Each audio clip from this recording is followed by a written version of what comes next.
Okay. So tonight we're going to look at You Were Never Born by John Wheeler. And we're starting with a review of the basics. So I'm going to skip around, but I'll tell you where I'm skipping to. So the very first paragraph on page 3, and this is so important. It all comes down to clarifying your identity. You are already present, so there is no need to look for a future state, experience, or attainment. What you are seeking to know is not separate or distant, since it is your own self. What you are must be always with you. Anything which appears and disappears cannot, by definition, be what you are. Thoughts, feelings, perceptions, experiences, objects, these all come and go. None of them as such can be the essence of what you are. So set those aside and continue to look into your true nature. And then on page 11, he's pointing you to some questions that will help you explore what is your true nature. Now, mind you, we're not talking about this me. We're not talking about the ego as your true nature. We're talking about that awareness, which is aware of the me, your true essence. And so he says, the following series of questions are provided to highlight various facets of your real being. They will serve to flesh out the recognition of what you already are, which is fully present, but perhaps not fully appreciated. When considering the questions, look in your immediate experience and respond from your own direct, non-conceptual, non-theoretical knowing. By answering these questions for yourself, various aspects of your true nature will come clearly into view, not based on theory or speculation, but through direct, firsthand knowing. So the first question, can you recognize the sense that you are present, that you are? And further, can you recognize the fact of awareness? Here's his comment. The facts of being present and being aware are intuitively and directly obvious, even without any reflection. No one can say, I am not. Even to assert that you are not, you must be present to make that assertion. As for awareness, clearly, all thoughts, feelings, sensations, and experiences are being known. They are registering in some principle of knowing or cognition. No one can say that awareness is not present because the very assertion arises as an object in present awareness. Okay? The second question, and this is important to just see for yourself. Let these questions be appointed directly into yourself. Did you need to think to note the fact of being and awareness? His comment: you do not need to reference thought or engage the use of reason in order to respond. The true nature of the self is not a product of thinking. It is immediate, non-conceptual knowing. If you are in the habit of using the mind as your principal instrument or tool of knowing, this point may not be obvious. This is because the mind deals in concepts. Being is not a concept. Awareness is not a concept. 3, notice the fact of being present and aware. Also notice that various thoughts, feelings, sensations, and experiences are arising and setting in this aware presence. As you notice these changing experiences, does the sense of being present and aware change at all? Does it disappear? Does it waver? Does it come and go? And this is his comment. Not only is the sense of being awareness present now, but the presence or absence of thoughts, feelings, sensations, and other experiences does not affect this in any way. Your presence remains unmodified and undisturbed in and through all appearances. Begin to notice this for yourself. We are generally so captivated by experiences that we completely overlook the being awareness that is the necessary background for them all. For example, how many thoughts, feelings, or perceptions can you have without the presence of your existence and awareness?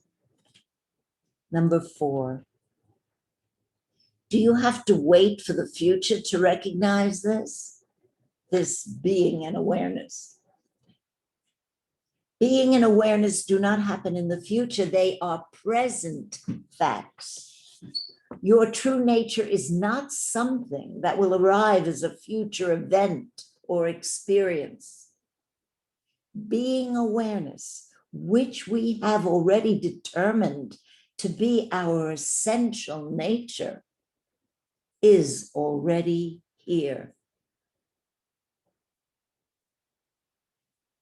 The aim of non-dual teachings is clear self-recognition.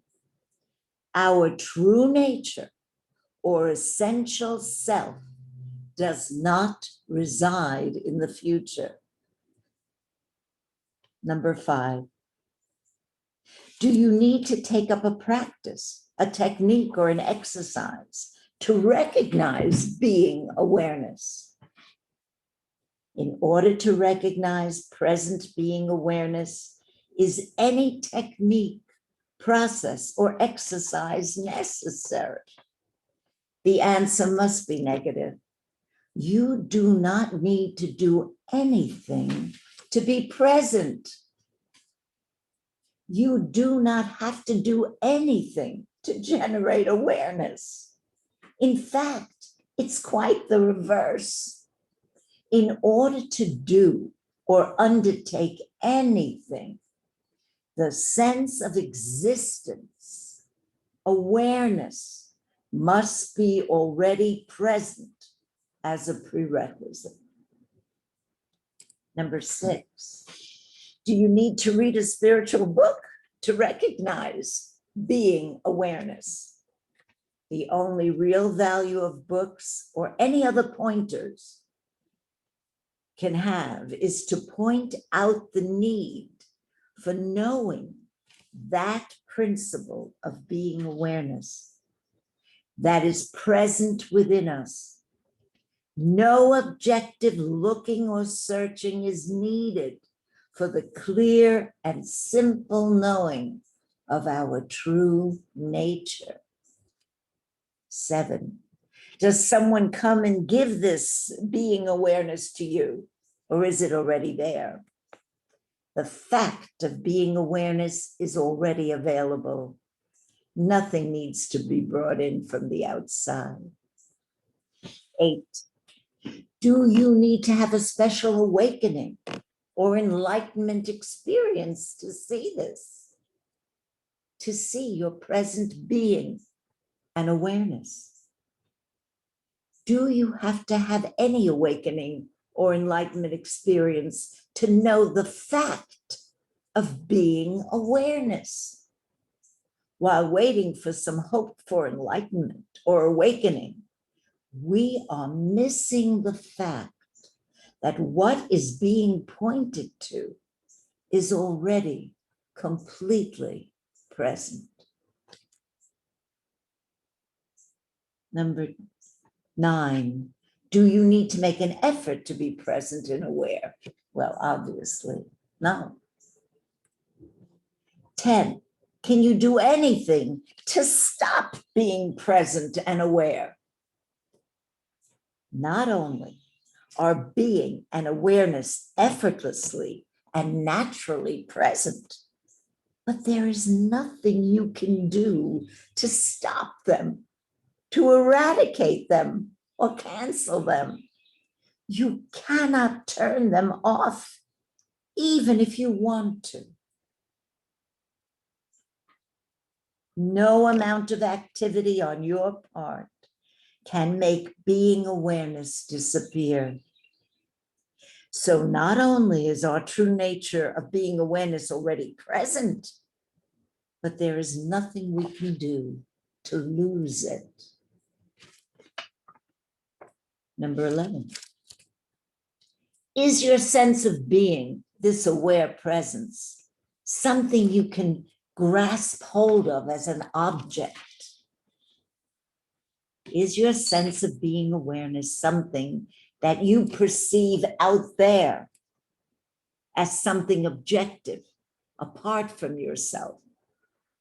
Is that essential awareness a thought, feeling, or experience that you can point to and say, there it is? You cannot point to being or awareness as things, as objects standing before you. Being awareness has no particular form, shape, or dimension. Being awareness is not an object. It cannot be grasped by the mind as a thought or by the senses as a perceived object, and yet it is most clearly present. Its presence is utterly beyond doubt. You are, and you know that you are. 12. In your direct experience, is it that you are one thing and existence, awareness is something else over there and apart? Or is it that you are that which is present and aware? I'm sorry, just a minute. Something just came on the screen. Okay. The point here is that being, awareness, is not a principle separate from us.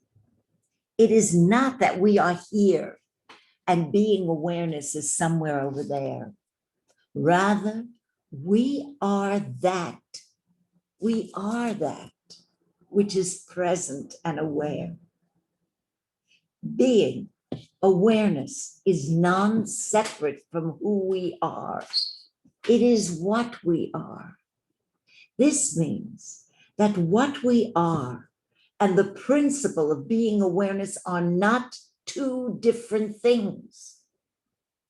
This shows that the goal of the non-dual teachings is not a distant objective. The real aim is the revelation of what we are. Our true nature and the ultimately real essence of things are one and the same. I'm going to repeat that. Our true nature and the ultimately real essence of things are one and the same. This is non-duality. This is why there is no path, no goal, and no attainment. Because what we have been seeking is what we already are. Our true nature is ever present, beyond the need for seeking, and impossible to lose. 13. It is granted that bodies and minds suffer various experiences, such as pleasure and pain, activity and calm, and so on. But does existence, awareness, your true nature, as such, suffer any of these experiences in its intrinsic nature? Notice that the body, mind, and senses all have experiences. These experiences unfold in the realm of appearances and are dualistic in nature. For example, the body may experience pleasure or pain, but does awareness, your real essence, experience pleasure or pain? No, because it is the body that has experiences. Awareness in itself is quite free and untouched. It is not subject to either pleasure or pain. Consider the mind. The mind may experience doubt or certainty, fear or safety, troubles or contentment. These are clearly mental states. But does awareness suffer any of these experiences? In other words, is it touched or affected by these mental states? Again, you will see that it is the mind that is affected, but not your true nature of awareness. So what does this mean? It means that your true nature is totally free of suffering and pain, doubt, fear, problems, questions and concerns, and so forth. It is also free of the opposite of all these things. What you are is beyond all pain, suffering, and doubt. But this is only describing your true nature in terms of what it is not. On the positive side, we can say that it is undisturbed peace, fullness, and wholeness that can never be lost or compromised. Why? Because this is the intrinsic nature of our real self. This is the last question. Does any appearance, thought, feeling, sensation, object, state, or experience exist independent or separate from presence awareness? Everything that we ever know or experience appears within presence awareness. You have never had a single thought, feeling, sensation, or any other experience outside of awareness. In other words, this presence, awareness, is the necessary precondition for anything else to be. Without this conscious presence, nothing else is. Because objects of experience and the presence of awareness are never known independently of each other. They must be, in essence, the same undivided substance or principle. Just as waves are nothing but water, or gold ornaments are nothing but gold, so are all experiences nothing but that one undeniable being, awareness. All that appears, including the seeker himself, is only that.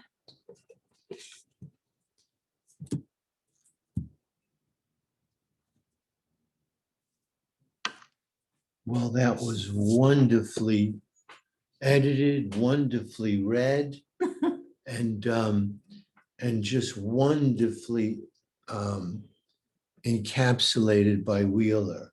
Oh, It well, was wonderfully laid out, really wonderfully, with a great deal of clarity and a minimum of words. yes, yes. Mhm. Because he's trying to point you to that which is in you inside, that's going on, that's not the mind. Yes. He's trying to point you to that which is not concept, no Yeah. Well, concepts. exactly. Well, the first thing you read, he said, put all the contents of your consciousness, the thoughts, the beliefs, the Right. state That's- aside. That's right. And That's now here is how you can look at what's remaining, That's right. your true nature without the contents of your mind. That's right. So another way to look at that is, what is it in you that never changes?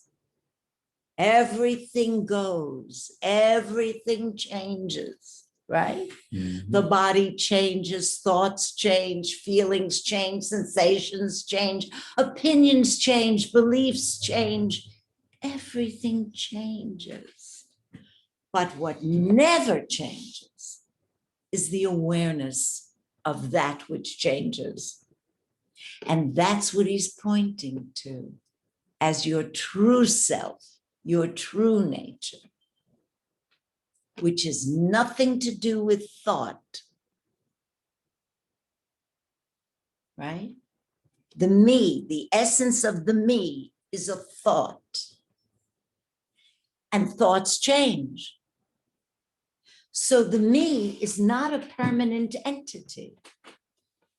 It's a concept made up of thoughts, memories, experiences.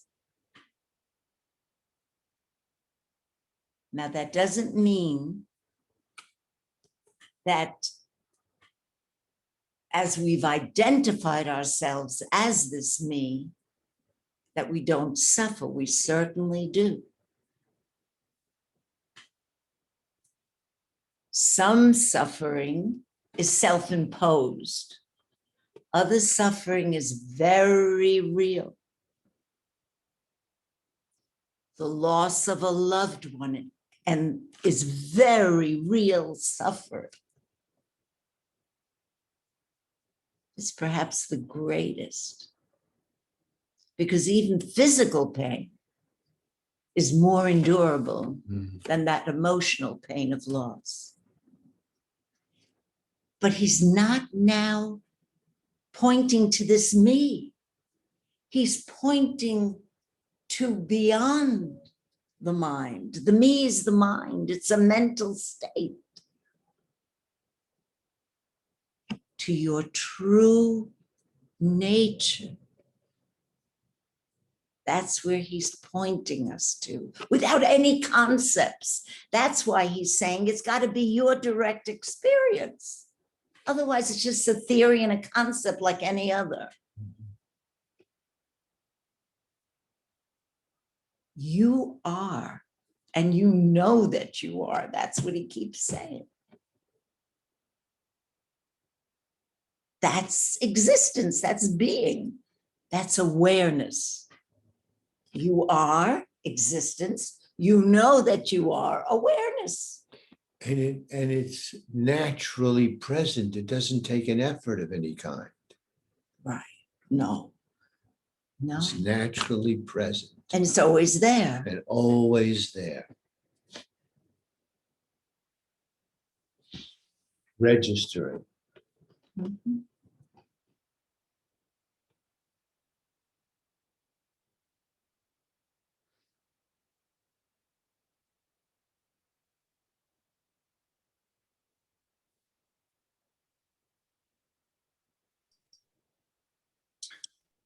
I'd like to say something. Yes, please. You know, it's so interesting. One of the things I love about this is that I don't always get it.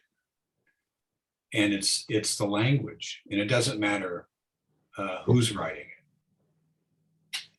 it. The concept is sort of above words. It's above language on some level.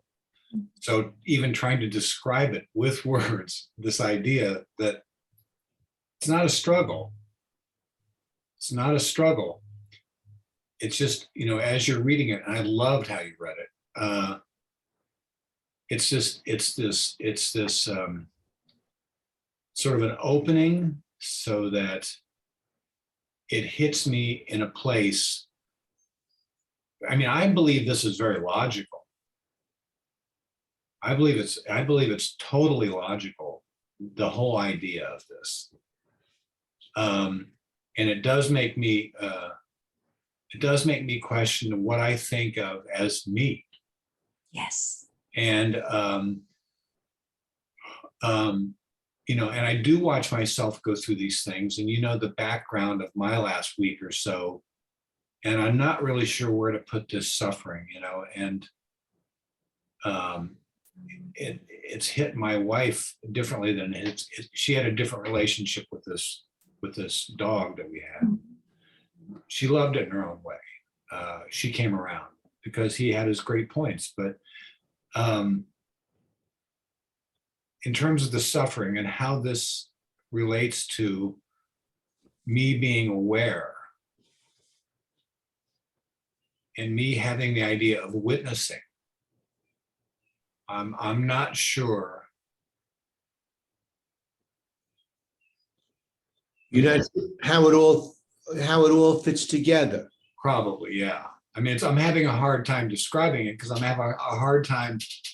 You know, I'm trying to open up to let this in. This isn't new. Even when I have this book, and when I read this, or when I read Nisargadatta Datta Maharaj, same thing. I try to let it run into me. Yes. No judgment. Mm-hmm. You know, but still not sure how to approach. I mean, I know the idea that there's this awareness and there's witnessing, but then there's this other thing that goes on that has to do with how I feel about what's going on.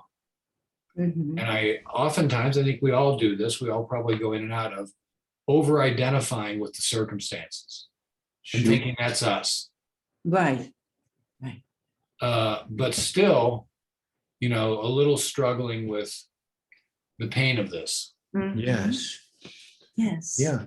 Sure. It's got to work itself through. But the pain is partially related to what you just said, the self-identification with circumstances. You're right.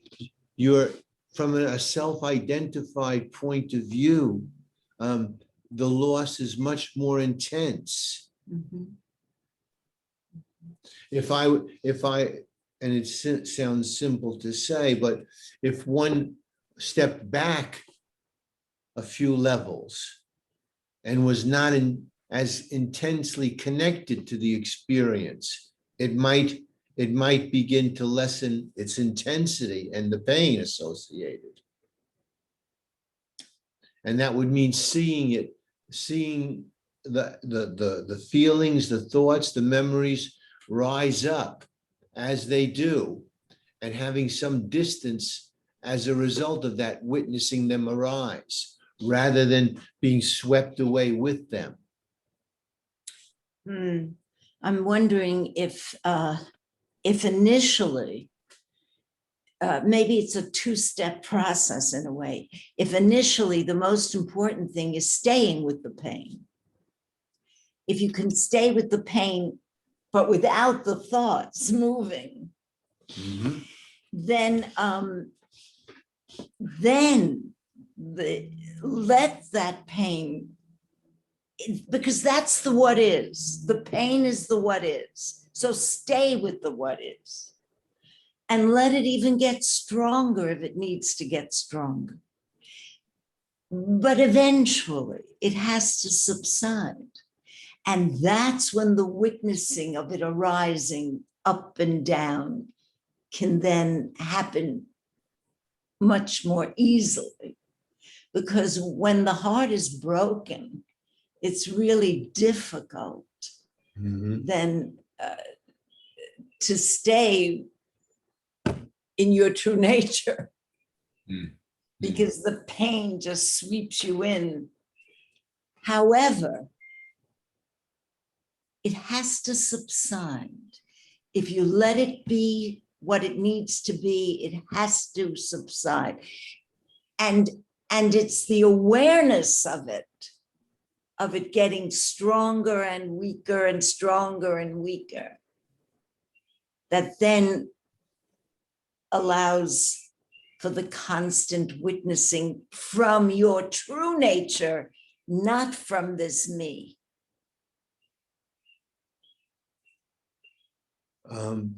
Would you say that that takes a bit of courage? What do you mean? To go with the pain, to let it, to just stay with it and let it bloom as strong and intense as it may be. That takes some courage. Yeah, because essentially we run from pain and Right, we run away from pain and we run toward pleasure. right, But that's again the me. right. What seems to help Yeah. me a little bit in situations like that is if I can catch myself verbalizing the pain. In other words, it's now being processed by the me, by the I.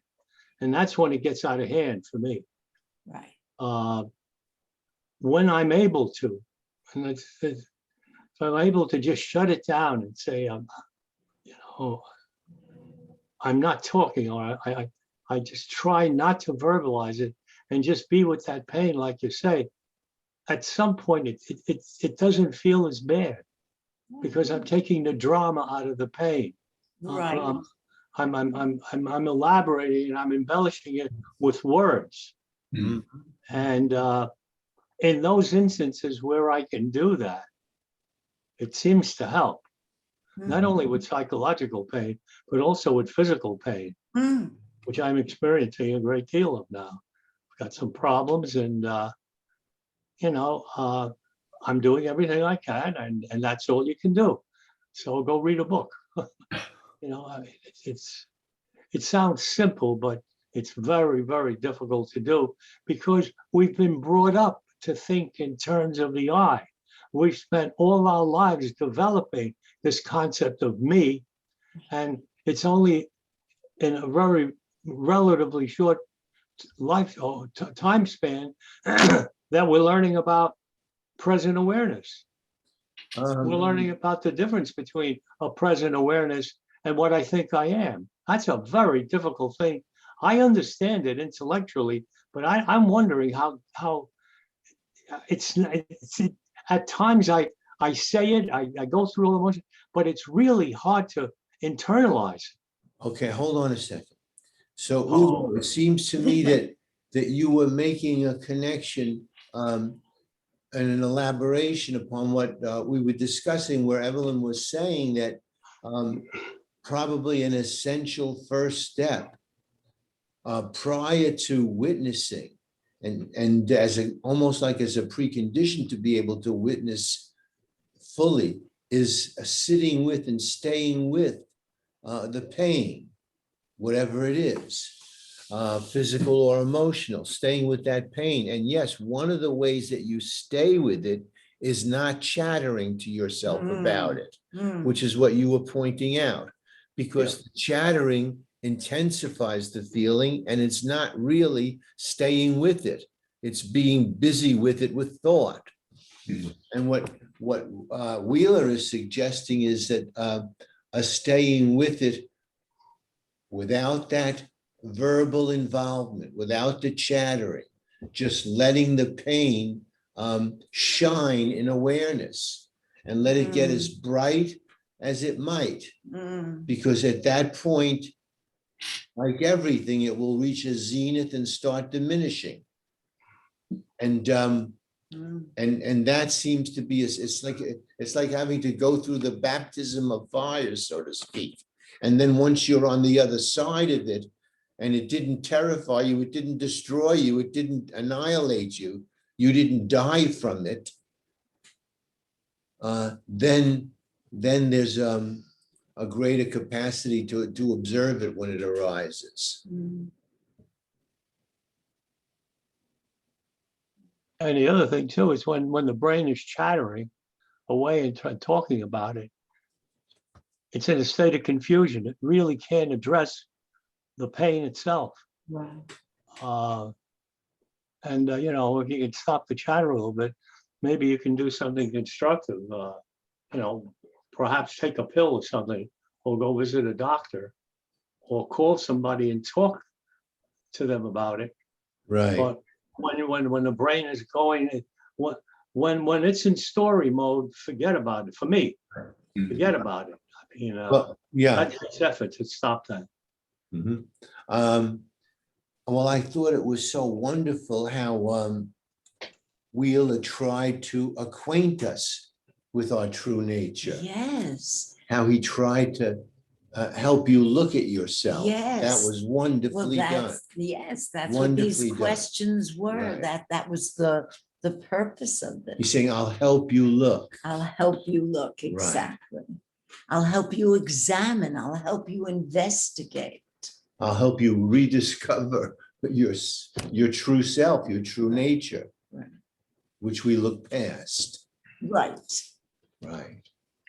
You know, I will say that, you know, as I mentioned before, Dr. Moschetta knows the whole past with this animal. I've spent 14 years trying to make the world safe for this dog.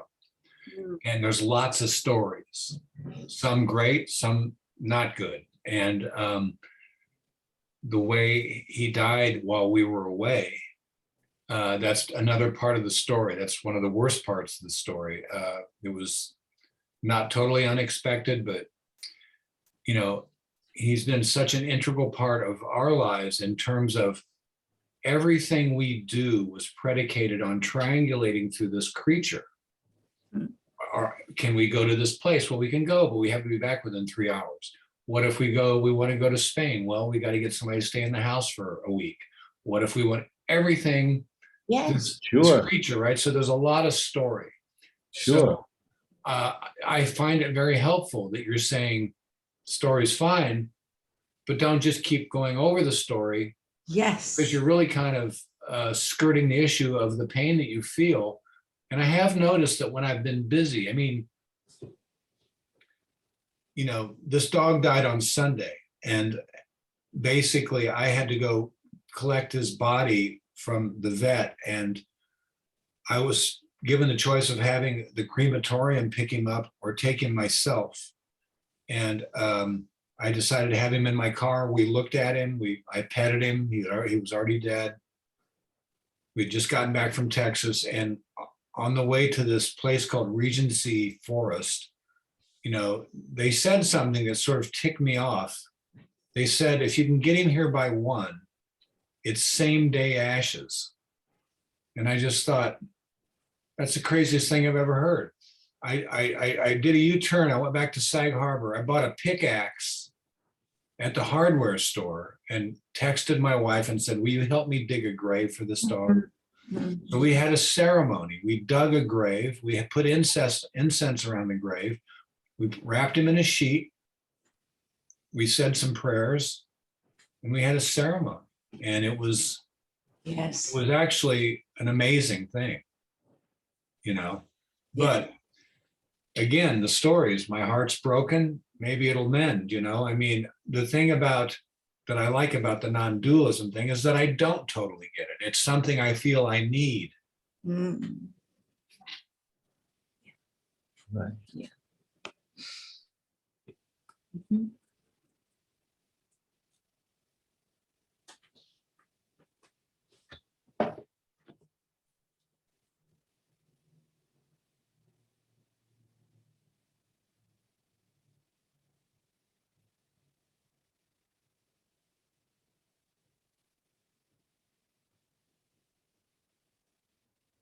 Would you say it goes hand in hand with acceptance?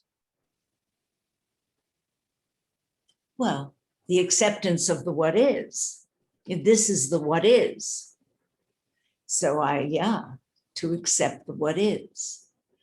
And even You that know, mean- not resist it, not Right. fight it. right. And certainly not get into a blaming of oneself and a tormenting oneself, because that just perpetuates the story and the sense of a me. And it gets in the way. that perpetuates the suffering. Yeah, it gets in the way of exactly of being able to To face the suffering. and just to stay with the pain. Mhm. As you said, shining in awareness. Right. So getting tormented by how it ended and how you would have preferred it end in a different way is just taking you down a cul-de-sac. Right. It's taking you off the main road. Hmm. But it's something you'll have to just work with and watch it move inside yourself.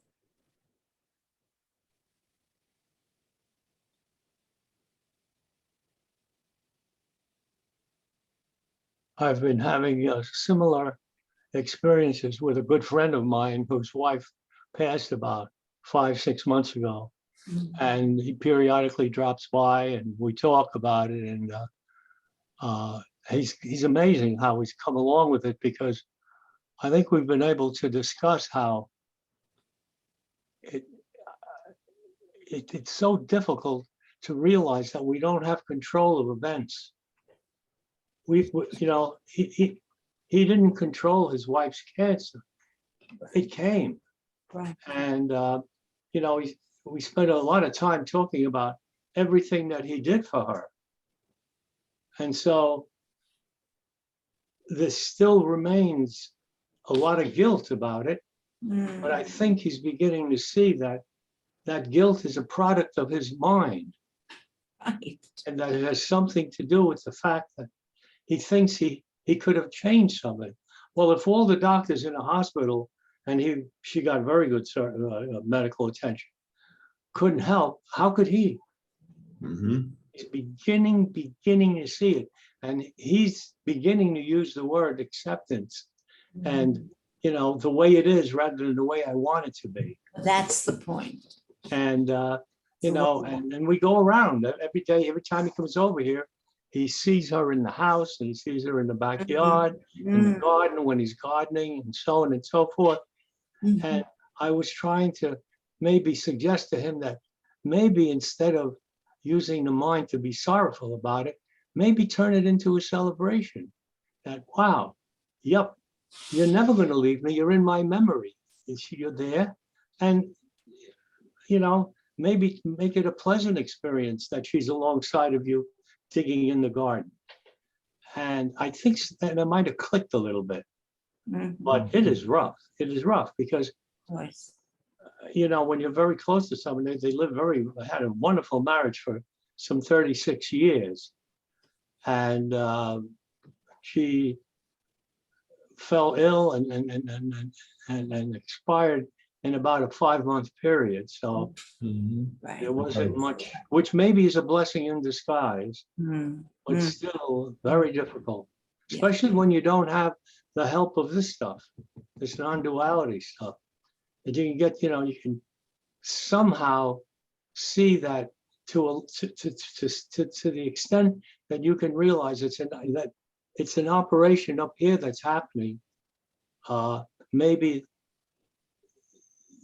with some of the readings and actually attending these lectures, you can learn a way of easing that suffering.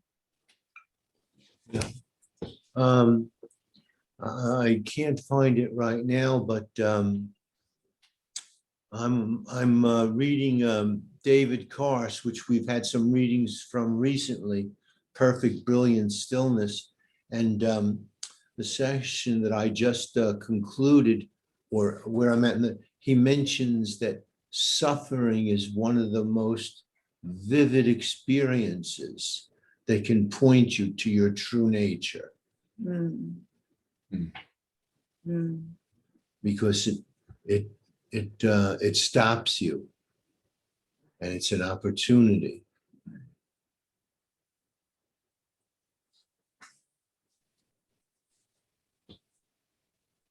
And most importantly, what is it that is suffering? Who is it that is suffering? It is this me. What is this me? Who am I? What am I? What is the nature of this me? Does it exist independent of thought? Mm. And what is my true nature? Does that exist independent of awareness?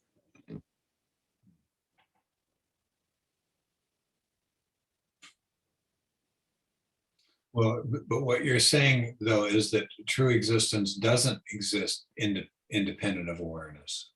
It does not. Your true existence, your real nature, does not exist independent of awareness. It is awareness. And it was interesting that he emphasizes, and no matter what experiences I'm having, from the most sublime to the most dreadful, they don't affect awareness at all. Right. That's what, Awareness is not affected.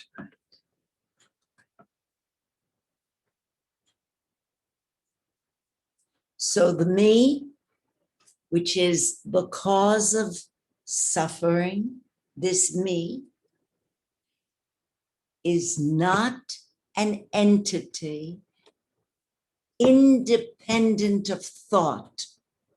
It is thought. Our true nature is not independent or separate from awareness. It is awareness.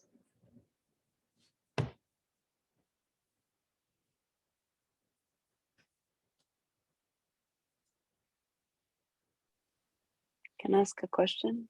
Sure. Um,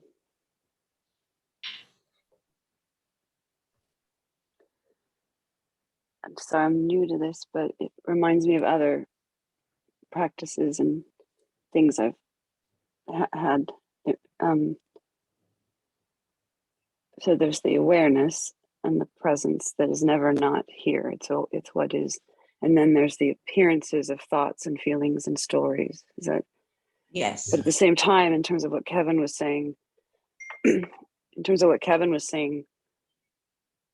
it's like, okay, this is appearing, this is present, the pain.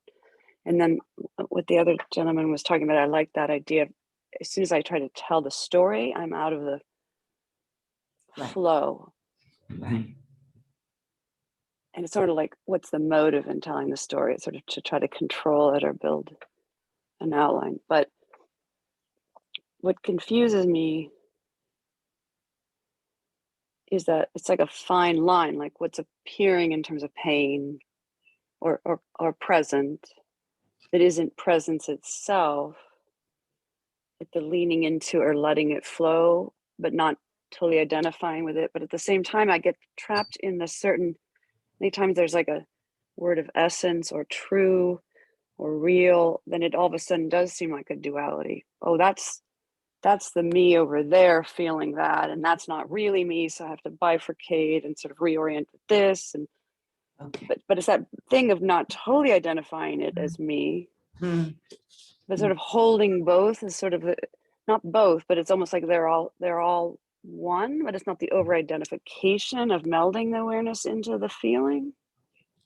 But if I think of it as it does start to get like Right. hierarchical, and I'm having to divide which is right and which is wrong. Okay. So we have to try and keep it very simple. And everything is awareness. There's nothing that is not awareness. Everything is awareness. However, in awareness, there are appearances which are part of awareness, but they feel separate from awareness.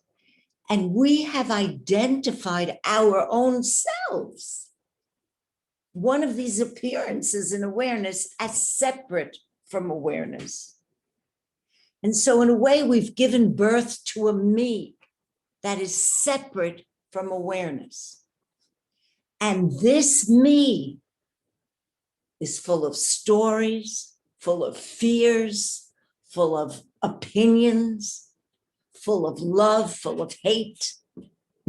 This me is the center from which we act.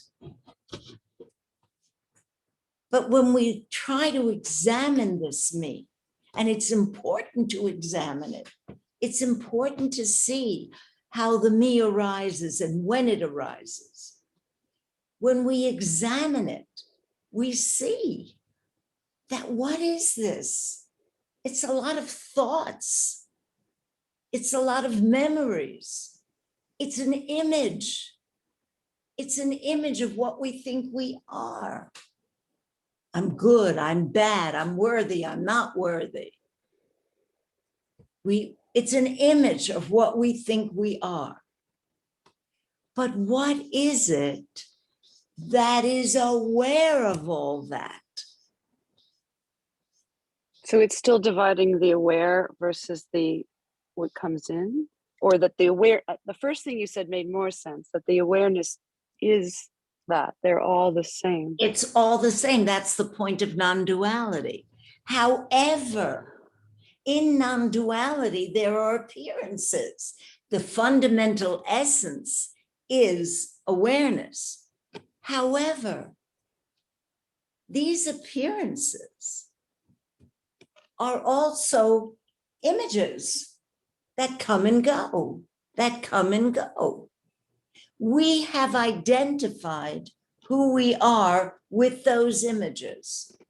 We've identified who we are with this body, with this mind, with these thoughts, with these feelings, with our house, with our furniture, with our bank account. That's how we've identified ourselves. The background of all this, fundamentally, is awareness, in which all these images arise and come and go.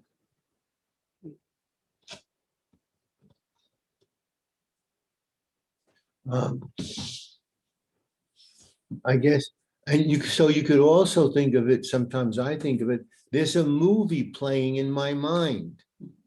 And I'm watching the movie and I'm all tied up in it.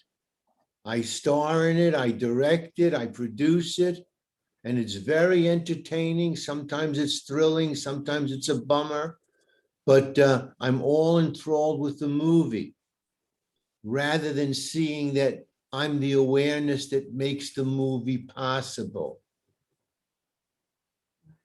I guess it's hard to, I kind of understand that on one level, where I'm turning it into a movie, where it's I'm grasping and conceptualizing. But at the same time, a version of what appears does seem simultaneously part of being, as opposed to there's awareness and then there's what appears. So when it comes to like the TV, the thoughts, the stream, the identify, that's one level. But like, for instance, when Kevin was talking, so my particular phenomenon at the moment is my son's death. And I could see the storyline, but I think I'd have to just listen to you guys more and just soak it in and then read, because it still feels like there's an act of creating a hierarchy of what's true and what's real awareness versus what's appearance and what's story, because they don't really experience that way. And then if they do, then so for instance, the flow stuff appears, which has story or cathexis or sensation, and especially, you know, trauma or like dream stuff comes up spontaneously, but there's a lot of trauma. So that comes up, and then instead of thinking of a storyline like, oh, if I could have done the symptom management plan, he wouldn't have died suffocating. You know, not that. But when I stay simpler, like you were describing, of allowing that to be an awareness, it still is extremely, I don't know what, real. Like I can't go saying that's appearing, that's not me. Right. No. Okay, so there's a simultaneously both. Like, so for instance, it's, you know, it's one of those, we all have them, they're life things, but it's the nature of life. But it's far from an idea coming across the screen. It's a visceral, full, volcanic oneness. Yes. With watching him scream in agony at 8 years old. And it's just, I'm not saying that for dramatic. It's just, it's the nth degree of whatever would be the case in a small moment, right? That's right. That's and right. He's this being, and I'm this mother, and it's still an abstract thing to think he's got a being that had that was, you know, I'm still having to sort of conceptualize an essence and awareness that he wasn't just that little 8-year-old screaming at me, Mama, please help me, why aren't you helping me? You know, any number of thousands of moments of that over the years with him. So anyway, the experience of me being with that, don't want to even have the back thought that, well, that's not really me. There's awareness. This will come in. It'll flow. I'll get through to another side. Because then it gets all the more complicated because he's little. And so, yes, he's got an essence or a being or a path or whatever that's him. But experientially, I am still mortal. And I'm not just this. Anyway, it's always having to grade it and separate it out. But I can see the not attaching to it. But it feels like it's a subtler thing, but I don't know. Well, it sounds like there's still so many painful thoughts and feelings associated with the situation. Right. You know, you may have to just sit with what you heard tonight and see where it fits and where it doesn't, and not make too much about where it seems to fit or where it doesn't. That's right. That's right. Don't let the mind take you to this is real, this isn't real. The what is of the moment, that's real. So stay with that. Don't worry about, or don't let the mind worry. Thank you. Yeah, let it wash more. The what is. Okay. Thank you. Well, we've come to the end of our hour. Yes. We'll look forward to seeing you all next week, and we hope your so week much is a for good one. joining us. Right. Thank you. Thanks, you guys. Thank Bye-bye. you. Great to see you. Bye-bye. Thank you. It was very helpful. Right. Thank you very much. Bye-bye. Ciao. Thank you.